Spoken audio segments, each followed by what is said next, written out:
Saludos a todos nuestros hermanos que nos están en este momento sintonizando ya a través de su canal en YouTube. Este es su canal y prácticamente todo lo que hacemos aquí es para poder compartirlo con usted.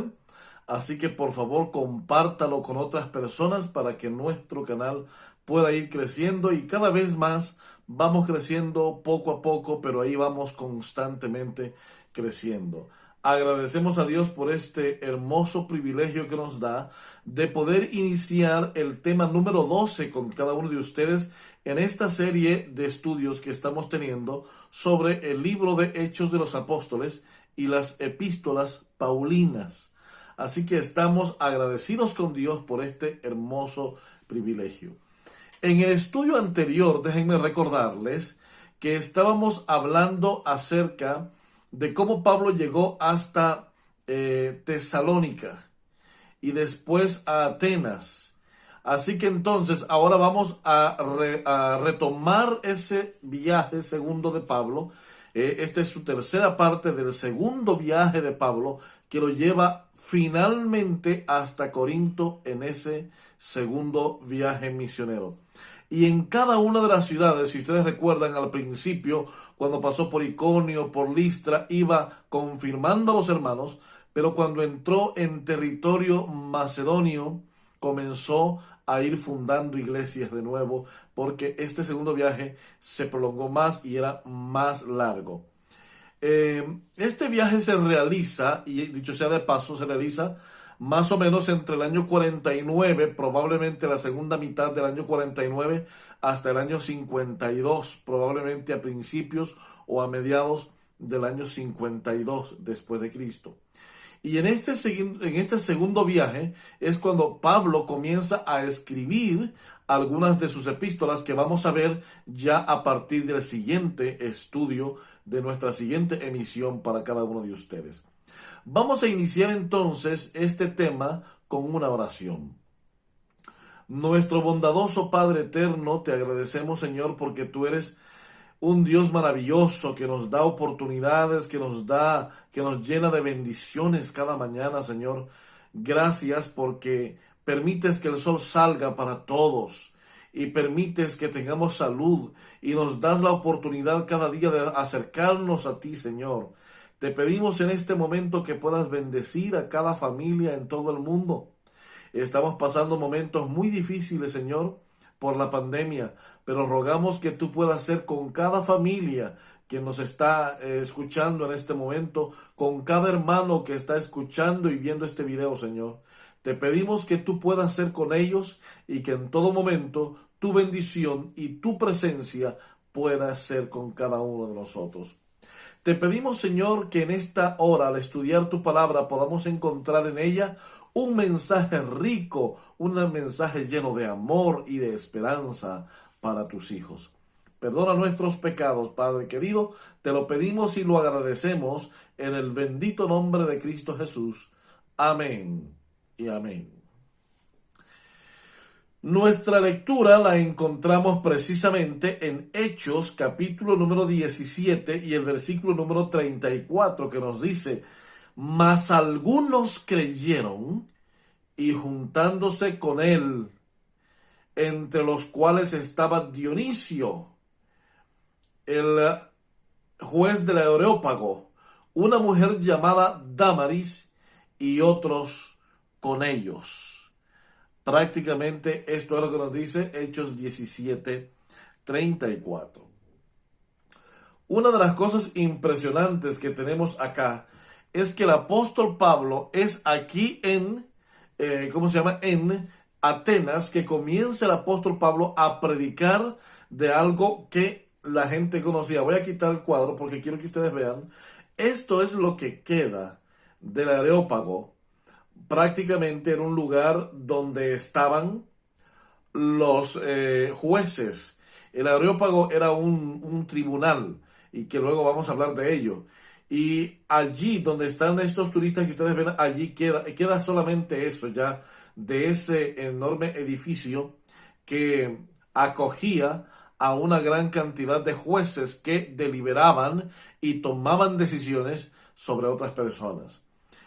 Nos dice Hechos 17:23, interesante pasaje que encontramos ahí, nos dice: porque pasando y mirando vuestros santuarios, hallé también un altar en el cual estaba esta inscripción: al Dios no conocido, al que vosotros adoráis, pues sin conocerle, es a quien yo os anuncio. Y es que el apóstol Pablo, cuando llegó a Atenas, se quedó esperando a Silas y a Timoteo, que se quedaron en Berea. Él los dejó allá en Berea precisamente para que confirmaran a los hermanos nuevos en la fe. Y él los esperaba allí. Mientras él los esperaba, dice el pasaje, que Pablo se enardecía en su espíritu al ver tanto pecado. Recuerden ustedes que estaba en el corazón de las regiones, de la región macedónica. Estaba en el corazón de las ciudades griegas politeístas. Estaba en el corazón de la cultura en todo su apogeo.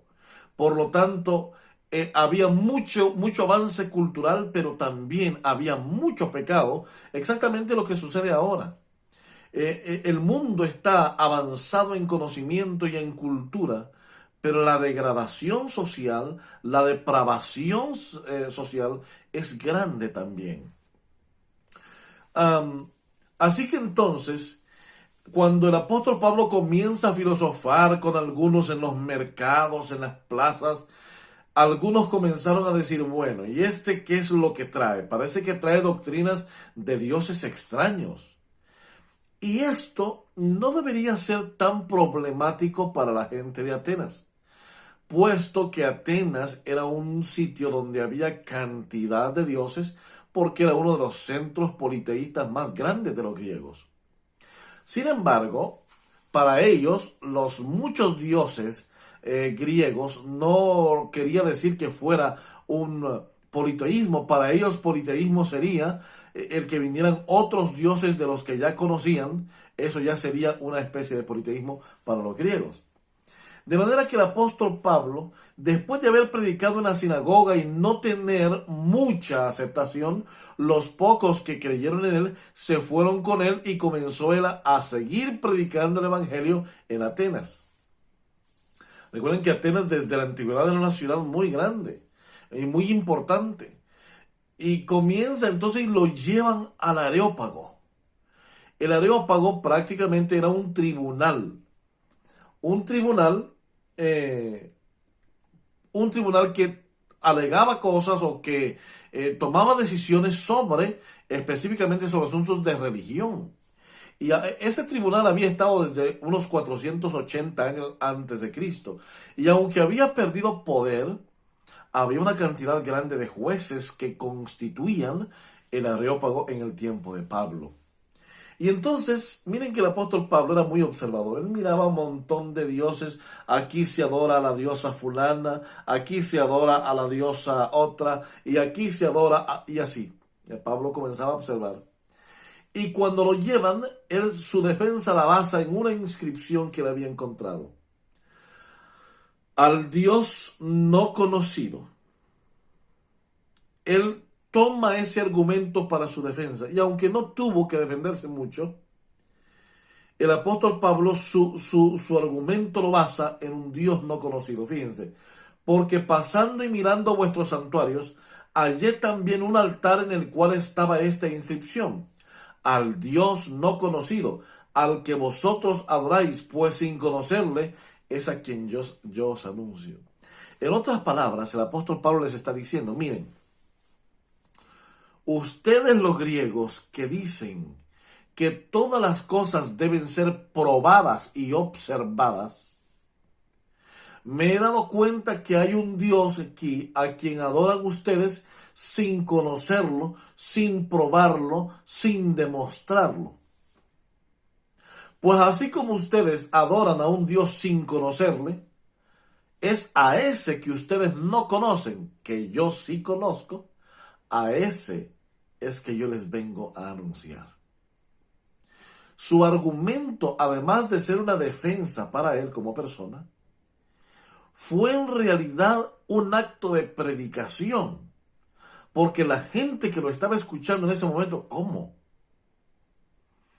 O sea, que necesitamos conocer qué tipo de Dios es el que Él nos está predicando. En otras palabras, era una invitación a conocer al Dios no conocido. Fíjense lo siguiente. En el griego, la palabra agnostotheo o agnostotheos es la frase de el Dios sin conocer o el Dios no conocido o el Dios desconocido. Ahora, aquí hay un problema grande. Al Dios no conocido significa eso. Y es que si ustedes se dan cuenta, el apóstol Pablo toma del griego la palabra theos, y ustedes lo pueden ver aquí. Theos o theo, que es lo mismo. Theos o theo o theous, que luego lo vamos a ver. O theus, perdón, theus. Luego podremos verlo en otro estudio.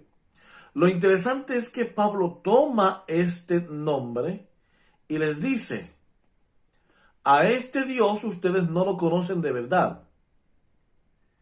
El problema es que el griego creía que sí conocían a Zeus, porque para ellos Zeus era uno de los dioses principales que existían, o por no decir el principal dios para los griegos. Ahora Pablo les viene diciendo que en verdad ellos no conocen a ese Dios y que él les viene enunciando cómo conocer a ese Dios. Y ahora viene Pablo y usa también de nuevo la palabra Theos. Y es aquí en esta palabrita que se basan muchos en este tiempo para decir que a Dios no hay que decirle Dios, que a Dios hay que decirle el Eterno, Yeshua dicen algunos, Elohim, Adonai, El Shaddai, o simplemente que hay que llamarle Yahvé o Yahweh. Yo les vengo a decir lo siguiente. El apóstol Pablo, que era muy conocedor y más que cualquiera de nosotros sobre la ley de Dios, en alguna ocasión él dice, yo era fariseo de fariseos. Nadie como el apóstol Pablo para conocer los detalles de la ley. Él, siendo fariseo de fariseos, reconoce que ahora está incursionando en un territorio en donde no conocen a Elohim, no conocen a Adonai, pues son nombres en hebreo que solamente los judíos podían tener acceso a esa información. Entonces el apóstol Pablo, viendo que la gente no iba a entender un idioma que no hablaba, usa su terminología, usa su idioma y usa el nombre de Zeus o Zeus para dárselo al Dios del cielo. Lo mismo que hizo Moisés en algún momento para tomar el título Elohim y dárselo al Dios del cielo, el título El y dárselo al Dios del cielo, asimismo Pablo usa este término Zeus para dárselo al Dios del cielo, al Dios no conocido.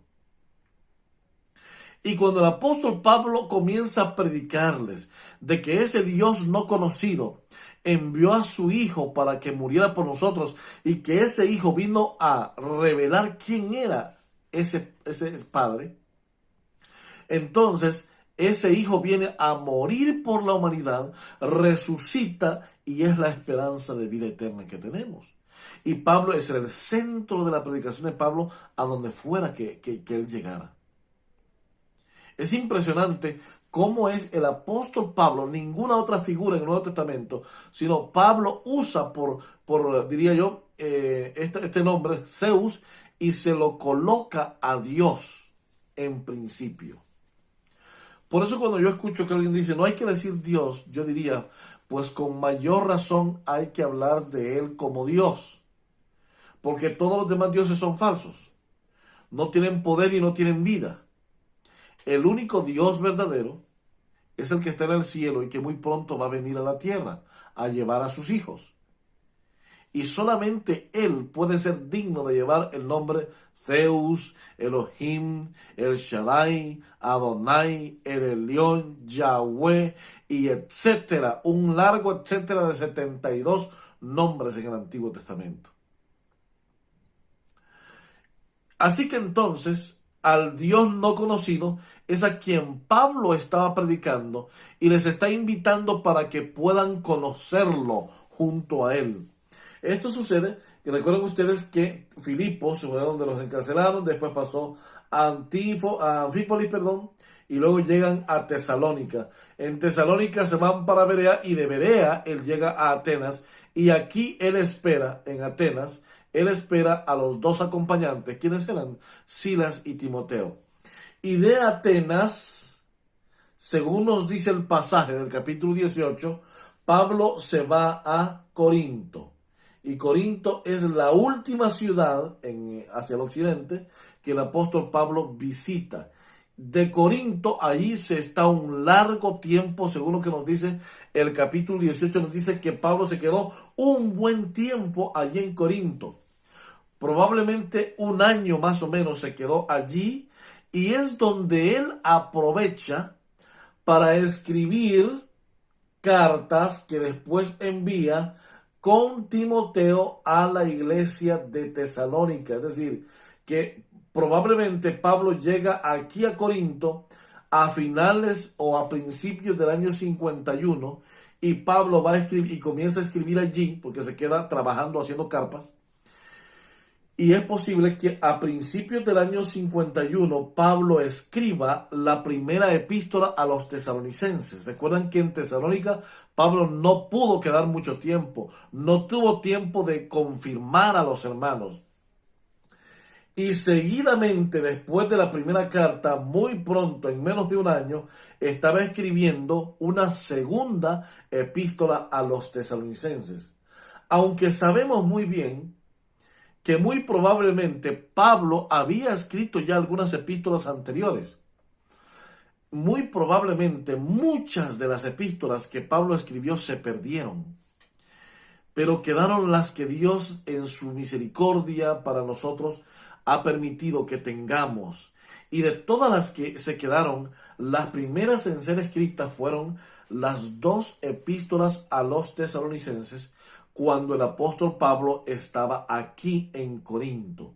Probablemente la primera fue escrita a principios del año 51 y la segunda fue escrita a finales del 51 o a principios del 52. Porque después el apóstol Pablo tiene que viajar a Éfeso y de Éfeso viaja de una vez a Jerusalén, a Cesarea. Y después confirma un poco a los hermanos aquí en la región del norte de Jerusalén y llega hasta Antioquía. Ese es básicamente todo el segundo viaje de Pablo. Sin embargo, el apóstol Pablo está aquí en Corinto y vamos a quedarnos con esa imagen, que el apóstol Pablo está en Corinto. Porque lo que sigue después es que vamos a abordar ahora las dos cartas a los tesalonicenses que el apóstol Pablo escribe desde Corinto. Dice el capítulo 18, versículo 18, mas Pablo, habiéndose detenido aún muchos días allí, hablando de Corinto, después se despidió de los hermanos y navegó a Siria, y con él Priscila y Aquila, habiéndose rapado la cabeza en Cencrea, porque tenía hecho un voto Pablo allá. Así que entonces lo que tenemos aquí es que Pablo finalmente, allí por el principio del año 52, a mediados tal vez probablemente, Pablo termina su viaje misionero y regresando hacia Antioquía, pasa entonces por Éfeso, después a Cesarea y por último llega finalmente a Antioquía. Ahora, el apóstol Pablo les escribe a los tesalonicenses en primera instancia porque él no tuvo tiempo. Recuerden que él tuvo que salir huyendo por la noche de Tesalónica hacia Atenas. Lo tuvieron que mandar rapidito, váyase para allá, y con unos hermanos lo mandaron hasta Atenas, un largo trecho que caminar, unos 3 días por lo menos de camino, a pie. Y el apóstol Pablo entonces allí en Atenas, después visita Corinto. En Corinto es donde tal vez en este viaje misionero se está más tiempo. Y allí él escribe entonces las dos cartas para que los hermanos de Tesalónica recibieran todo lo que él quiso decirles, pero que no podía estar allí porque había salido huyendo. Mis queridos hermanos y amigos, lo que tenemos aquí entonces es el inicio de las primeras cartas que el apóstol Pablo escribe estando él en Corinto en su segundo viaje misionero. Él allí escribe dos cartas, las dos cartas a los tesalonicenses. Y es necesario que estudiemos por lo menos el contexto cultural, histórico y las razones teológicas por las que el apóstol Pablo tiene que enviarles dos cartas, no una, sino dos cartas a los tesalonicenses. Mis queridos hermanos, las cartas de Tesalonicenses solamente se comparan a las cartas de Corinto, que fue otra de las ciudades a las que Pablo escribió probablemente entre 3 y 4 cartas a los corintios. ¿Por qué? Preguntarán ustedes. Precisamente porque tal vez tanto Corinto como Tesalónica eran ciudades que estaban repletas de politeísmo, repletas de idolatría. Y Pablo estaba preocupado por la fe de los hermanos nuevos, que no se los fueran a arrastrar hacia la idolatría de nuevo. Y por eso Pablo, el ahínco, no solamente de querer visitarles de nuevo, sino de escribirles cartas confirmando y orando por ellos, hermanos. Es muy interesante que en nuestro tiempo también no hay muchos preocupados por la vida espiritual de la iglesia, por la vida espiritual del pueblo de Dios. Necesitamos los unos por los otros estar orando, hermanos, estar orando, intercediendo delante del Padre por la vida espiritual de nuestros hermanos de la iglesia, de nuestros vecinos, de nuestros amigos. Necesitamos de nuevo tener el espíritu de la iglesia primitiva, que estaba dispuesta a caminar, que estaba dispuesta a salir de la zona de confort con tal de ir y predicar el evangelio a todo el mundo. El Señor Jesús hoy nos pide que también nosotros seamos capaces de poder hacer lo que Pablo hizo. Número 1, ir y visitar a nuestros hermanos. Y número 2, nunca cansarnos de seguir predicando el evangelio. Mis queridos hermanos, esta es la historia del apóstol Pablo en su segundo viaje misionero. Pero ahora vamos a pasar en el siguiente estudio a estudiar las epístolas a los tesalonicenses, porque son las dos epístolas que él escribe mientras él está en Corinto. Mis amados hermanos, que Dios les bendiga en esta hora y nos permita a nosotros poder ser siervos útiles en la predicación del evangelio, que nos permita ser personas entregadas a Él, consagradas y sobre todo dependientes del Señor. Hoy ponemos nuestra vida en las manos del Señor a través de esta oración. Oremos. Querido Dios, gracias porque a través de la experiencia de Pablo podemos comprender que tú nos sigues amando, que tú estás a nuestro lado y que tú estás moldeando y trabajando nuestro carácter. Gracias, Padre de amor, por todas tus bendiciones. Rogamos que tú puedas estar y ser el centro de nuestras vidas y nuestras familias. Perdona nuestros pecados, Dios eterno. Te lo pedimos en el nombre de Cristo Jesús. Amén y amén. Mis queridos hermanos, no olviden, por favor, darle like a este video, dejar su comentario y enviarnos alguna pregunta si usted la tiene a través de este video, ahí en la sección de comentarios. Y sobre todo, le pedimos que se pueda suscribir a nuestro canal. De esa manera, usted estará apoyando el ministerio también. Que Dios les bendiga en gran manera y nos vemos en nuestro siguiente tema de estudio.